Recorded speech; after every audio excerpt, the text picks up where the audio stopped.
होके बस सवारी चले ब्याहन त्रिपुरारी भोलेनाथ पुने। होके बस सवारी चले ब्याहन त्रिपुरारी भोलेनाथ पुने। चले ब्रह्मा विष्णु संगमा महेश हो, गौरा ब्याही घर लावे त्रिलोक के बचावे भोलेनाथ पुने। ये गौरा ब्याही घर लावे त्रिलोक के बचावे भोलेनाथ पुने। जटा गंगा जी के धारा, जटा गंगा जी के धारा, कान बिच्छू और हाड़ा भोलेनाथ पुने।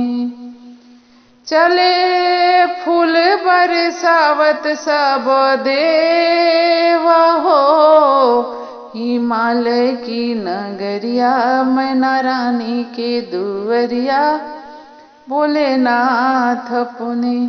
ये हिमालय की नगरिया मैना रानी के दुवरिया भोलेनाथ पुने। त्रिशूल डमरू वाला गले सरपों का माला शिवनाथ पुने। ये त्रिशूल डमरू वाला गले सरपों का माला शिवनाथ पुने। चल ले भूत बैताल बरियाता हो, धूम मचली नगरिया भागे छोड़ के दुवरिया भोलेनाथ पुने। धूम मचली नगरिया भागे छोड़ के दुवरिया भोलेनाथ पुने। सुंदर रूपवा देखौले सबके हिया हर सवले भोलेनाथ पुने। सुंदर रूपवा देखौले सबके हिया हर सवले भोलेनाथ पुने।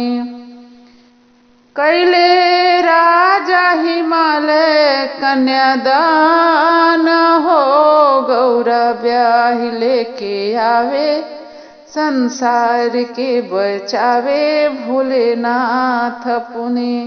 गौरा ब्याही लेके आवे संसार के बचावे भोलेनाथ पुने।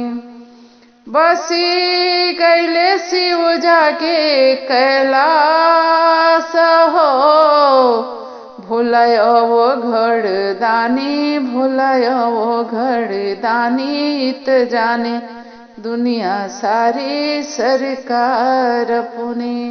होके बस सवारी चले ब्याहन त्रिपुरारी भोलेनाथ पुने।